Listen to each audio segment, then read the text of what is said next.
But anyway, I go to work and I get the scariest call in my life. They like, You already there? yeah. They like, I yeah. want to talk about a surgery experience. Okay, let's go there. Okay, so they wheel me through A&E all the way to the back to the new side, and being on a little trolley thing is really, that's an experience, because you absolutely have no control. You're just laying in bed and you're just watching stuff and watching people just look at you like, oh, what's wrong with her? She got the waffle. She would have died. Like, it was just so weird. And when I got up on the surgical side, where the operating theater is, like, there was nobody there. Like, we just sat there, and the porter or the nurse or whoever it was who pushed me there, like, they were walking around like, where is everybody? Where's everybody? And I was like, see, I didn't watch too much movies to know how this is about to end. If I gotta go, if I gotta run, I gotta make sure I can get up out of this place. I don't even know that side of the hospital well, so I don't know how it's gonna Bear in mind, she is naked in a little yellow tiny gown. yellow gown. But I'd had to run for my life. I don't care.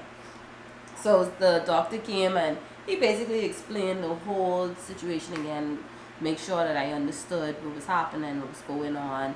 And I just want to put a little plug in right here, because I realized, talking with a lot of people, they don't really understand the whole female anatomy situation.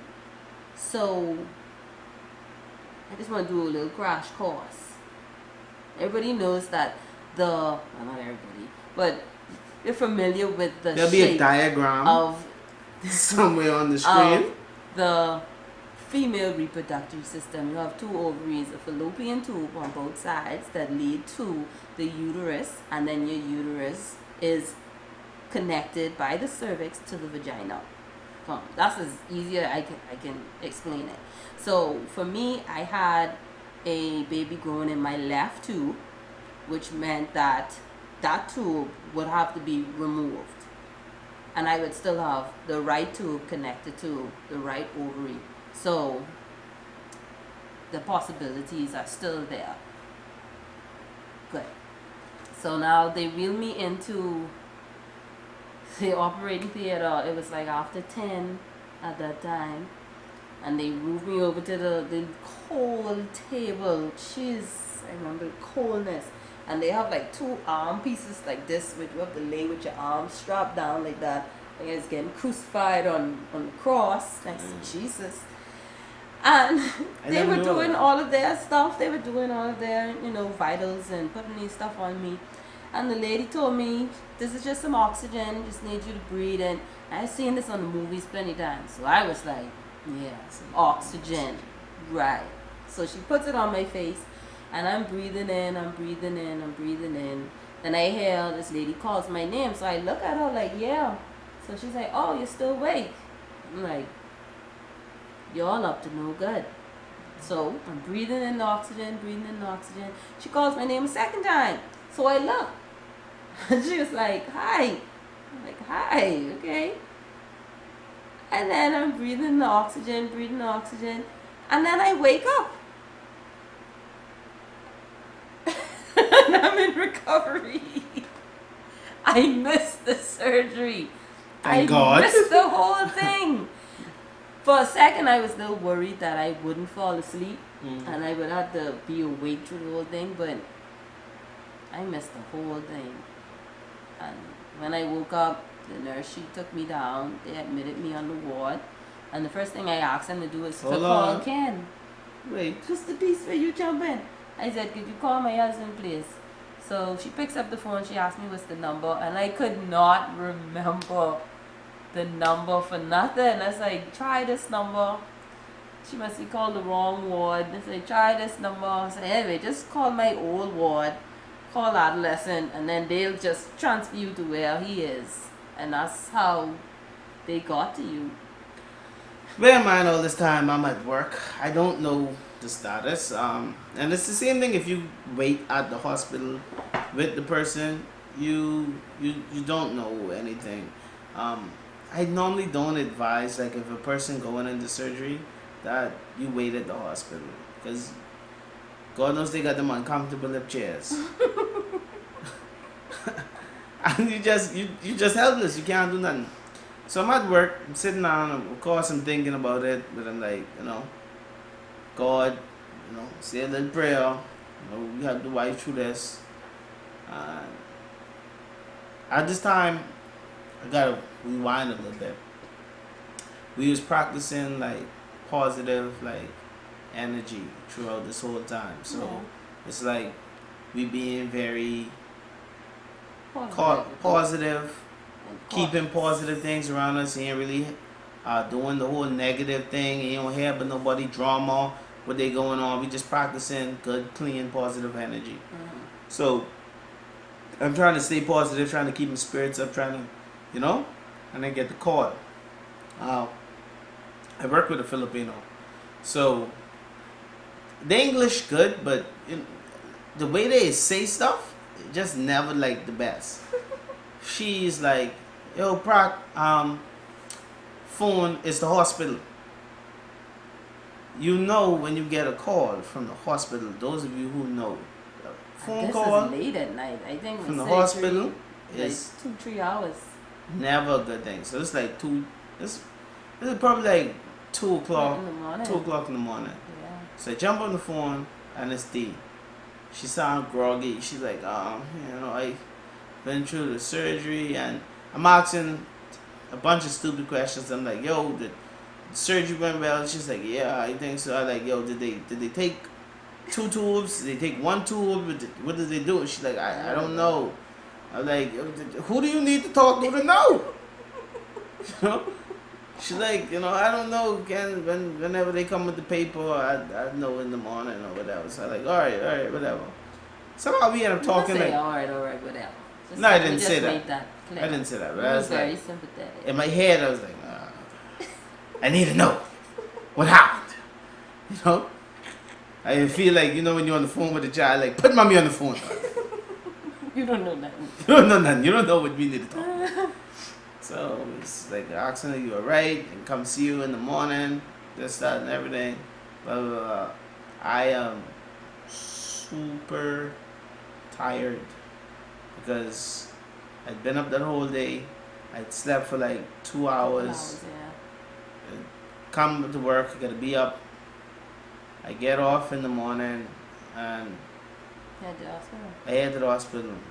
I went straight to the hospital to see her. Bring her some stuff, bring her some clothes, everything or whatever. And I don't know, she just looks so like a little Bambi. Just little.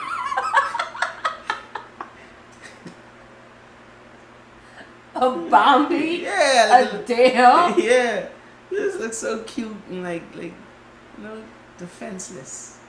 I know Just, that night is very difficult to sleep because the pain started to kick in. I realized I couldn't extend my legs like this, so I slept with them curl up because it's like this hurt, but it's not painful because I was on some pain medication, and I was like in and out, so I would like sleep and then I wake up and be like, oh, it's still dark. Go back sleep, wake up, still dark. And then I heard persons like moving around on the ward, bathing, getting dressed and stuff like that, and it's like I couldn't do nothing. I couldn't move. One of the auxiliaries on the ward, I don't know if get a name. Oh man, that's bad.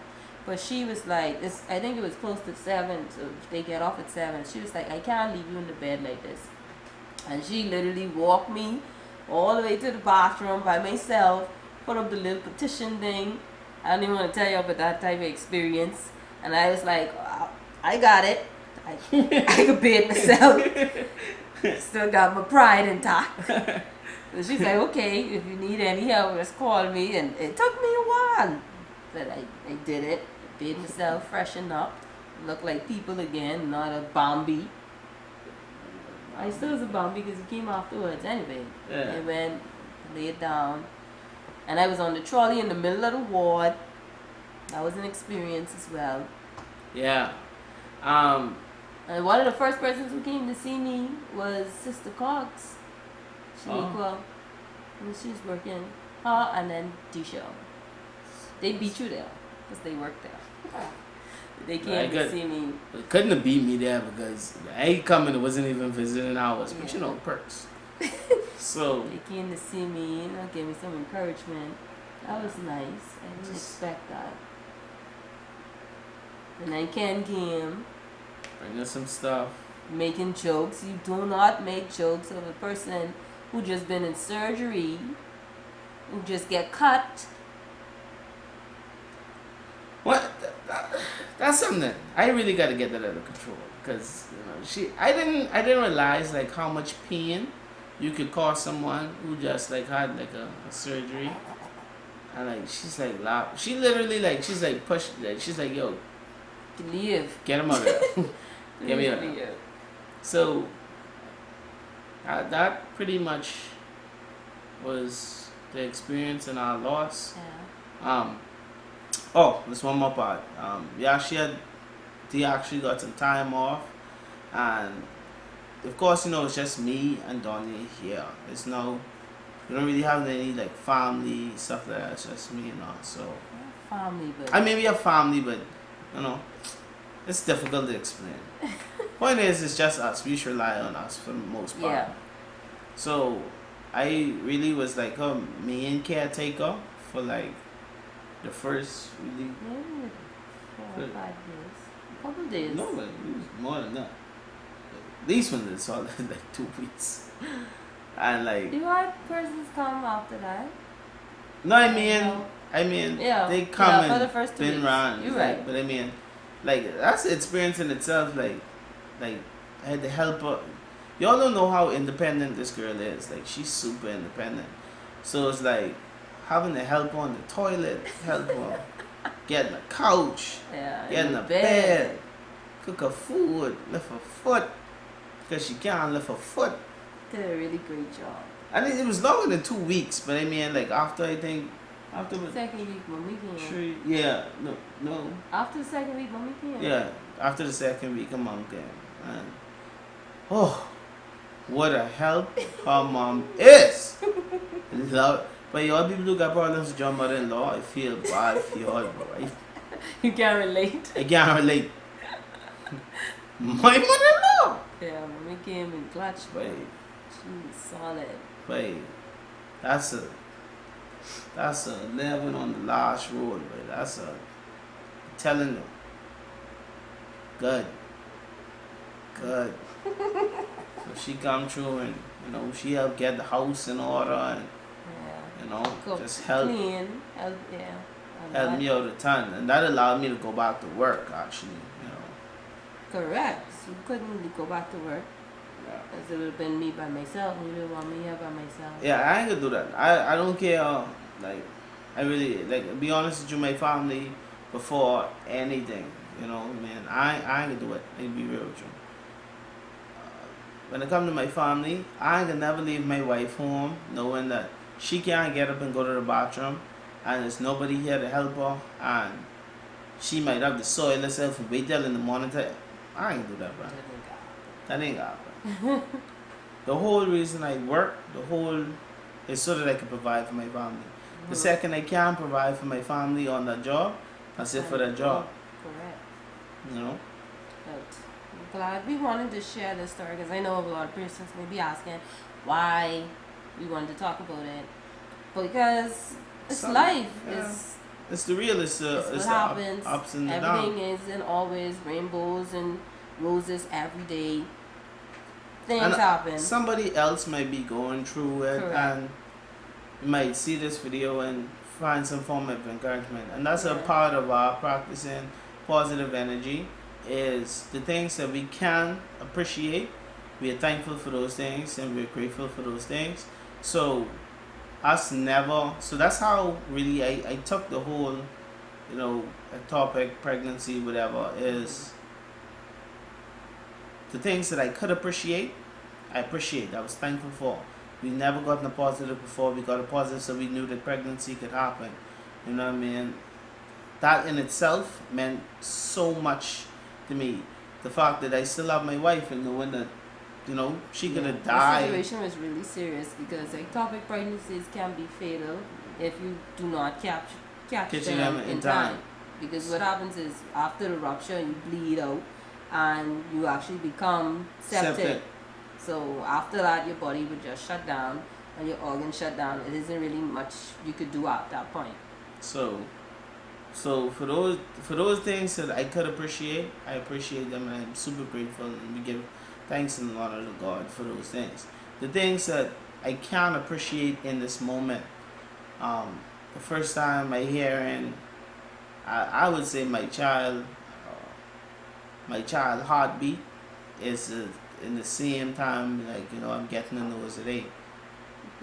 You can't keep it, and that was sad. And in this moment, I can't appreciate it. Later down in life, might meet someone else and they might be going through the same thing, and I might could offer this word as some encouragement, and it might make sense at that moment. But at this particular moment, I can't appreciate it, so I just choose not to embrace it or to recognize it in this particular moment. I choose to be more positive and just keep a positive thing. So that's how we feel about the whole thing, because I know a lot of people, like, who we told, after the fact, it was like, oh, I know how you're feeling and you're sad, and it's like, no, we ain't sad, we ain't depressed, we're just more grateful, thankful. We just kept that same outlook that we're grateful, we're thankful for what we have, and also for the people who were connected to us in that time, because Angie came much as well. The bag of sunshine. How did you leave the bag of sunshine? You didn't let me talk about it. Talk about the bag of sunshine. You didn't let me talk about my in-hospital experience. You just cut it after that. No, talk about it. Because you got to put it in. We can't leave it in the bag of sunshine. Oh, there was more. Yeah, there was more hospital scene. This came afterwards. I didn't cut you off and didn't let you talk about it. You didn't cut me off, but you cut the story. Like, you end the story after, sorry. She came home and, like... Oh, I must have jumped a piece. You did. There was the hospital experience, okay? Yeah. Which was brief. Well, not brief. I think for me, that was the worst part of the whole experience. Because I've never been in hospital before. And here I was. I think I was in hospital for like 3 days. And here I was on the ward. I didn't know nobody. Couldn't wait for visiting time to come, so I could only imagine, like, persons who don't have visitors, like, what that feel like for them. But you feel so alone. Like, that was the times where I had my little meltdown and my little cry out, because it was like, I felt so alone. Like, one thing I had was my music. I was listening to my devotional, reading my books and stuff like that, just trying to stay in a good headspace. And here comes Angie one day, as soon as she found out, with this yellow bag. I think I have a video. I think we have a video. Wow. Oh my goodness. Oh man. Speedy recovery. Now you need that with the pasta.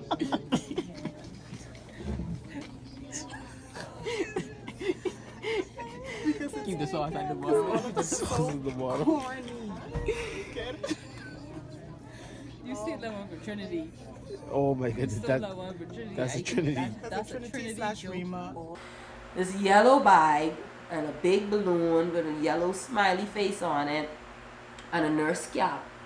And in it, I had everything yellow. And she's like, oh, this is your bag, the sunshine. And I was like, wow. Don't cry, babes. Nah. It's so emotional in these type of things. But it really was a pick me up. I was really, really grateful for that. Like, that was really just amazing. So throughout this whole experience, especially with the hospital, was going back and forth. I did have one particular moment that I had to apologize for. I think it was like on day 2 or 3 of just being back or maybe, I think it was like probably day 2. I was like super, super tired.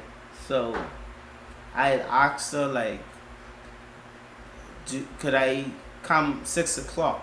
Like at the 6 o'clock visit. There's a visit at 11. And like instantly after I sent the message, I was like, I thought about it, and I was like, yo, if I was in the hospital, I didn't even think about it like if I was in hospital. I thought about it like, yo, she in hospital, she probably scared and like by herself alone. It'll be messed up if I miss a visit. So I was like, never mind, just scratch it. I just set an alarm and I just come in. But I did tell you it was okay, but it wasn't okay. Yeah. Like instantly, I felt like crying when you sent that. So if you guys have persons who in hospital, go visit them, please. Yeah, so I was like, please go visit them, because that is just mean the world when you in there. You don't have, even though I had my phone, I had internet and all that stuff, I could text or whatever, but like it's nothing like when somebody actually comes and you could see them and you could talk. It's just different. Yeah, It I really just different. Like instantly, as soon as I hit send, I literally the next message was like, never mind, I come in. So it's like, I don't know why I even I thought was that. tired, and I would have understood that. I would have still been hurt, but I would have understood. I Yeah. was tired. So it was that, and I really just appreciate, like that was one of the things I could also appreciate, was like just having people who knew come to the hospital and like, you know, you just sort of gather around the bed and sort of crack jokes. It kind of remind me of like when, you know, my grandfather They was died. cracking jokes again. Y'all heard that, right? Cracking jokes. Angie. Me, who just had surgery. It was Angie. It was in. It was Angie. It was Yeah, you. Angie was, man, Angie, she was on the me and road. Miss Benoit. Yes, she was on the road. So that's the whole well, for right now, that's the whole experience. You know, just wanted to talk about it. Maybe somebody could find some encouragement in it Yeah. or whatever. I still want to thank some people. Go ahead. I really want to thank Nami, because me and her, we just started really becoming friends this year, and she like volunteered to come and help as much as she could, and she came early. She came early, but she came. Whoa. And she did what she had to do, and Mm. for the most part, I think I slept. I didn't even know she was here. Listen. Besides me getting off in the morning, I would not know what 7 a.m. looks like. No, let me see. Come at 7. She came 7:02. Oh my God. I so appreciate it. We Nami. appreciate- we really do. appreciate So it. thankful. Ashlyn came. Ashlyn cooked. Yeah. Jenna came over as well. Jenna helped Jenna, out. Ben, Yeah. And they got Tank, TT. TT came. TT came? TT, did you go? I don't remember if TT came. know, I remember Aisha TT came, being. Tony came. When she found out. I have a list of persons that came and stopped by. And don't feel bad, because I know I didn't tell everybody.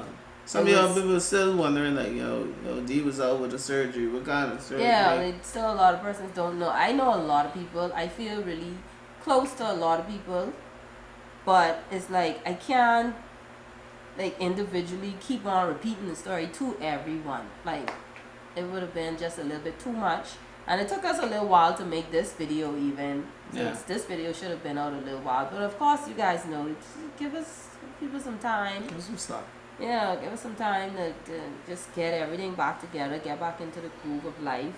Yeah, so And that sort of push a lot of stuff back, but we back on the road, we back cooking. Y'all could expect some stuff. we back cooking. Yeah, we back cooking. I work, like filming, stuff like that. Like, y'all can expect some new projects to the channel and stuff Yeah. like that. We'll try I our feel like best. I be saying this every single time. Yes, you do. know. We always But promising content and it don't happen. But We do have content. we and have we've been content. We putting- need new content. We need have a 2019 ton. content. Listen, guys, let me tell y'all. I can be real with y'all. We have a ton of content. I just have to edit it. That's the problem. I feel like editing it. We have a lot of stuff. But yeah, Just bear with us, people. Bear with us. we're gonna have to cut this We're gonna cut it. It's probably about an hour. Yeah. Also, well, thank you for watching. If you have watched this whole thing, Made it to the end of this video. Go thanks ahead so and give this much. video a like. No, comment. you're not gonna do that on this video. Or like, comment, subscribe.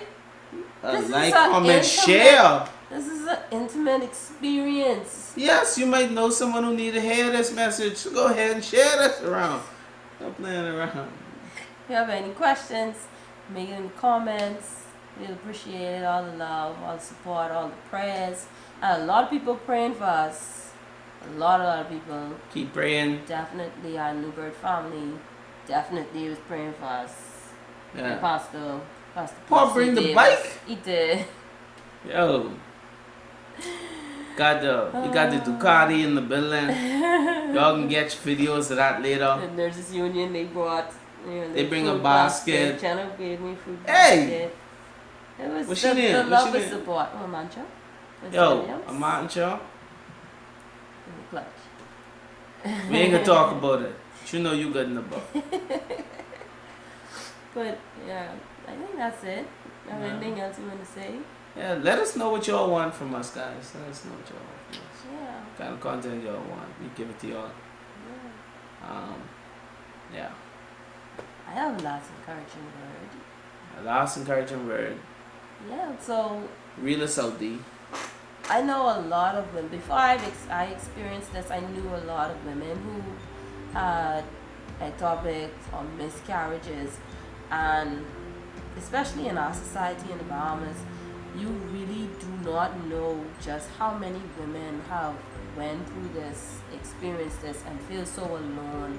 Because a lot of times with pregnancy, persons wait the 12 weeks before they even announce because they are afraid that something would happen.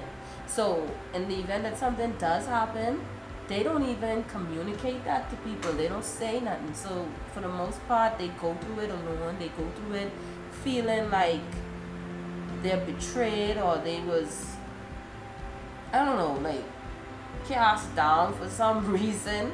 Like a lot of persons in that time, they blame God, they blame whatever is going on in their life. And I just want to encourage you all, if you know somebody, if you are that person, to just keep holding your faith. Hold your faith, because at the end of the day, that is what will keep you. We know that all good things come from the Lord, and He wants us to experience His life in an abundant way. So putting the blame on God or something like this that happens to you is kind of redundant, because He wants you to be blessed. He wants you to be happy. He wants you to have the fullness of this life. And if that's a desire of your heart, just keep on trying, keep on pushing, and it's gonna happen. Much love. Such Pratt out.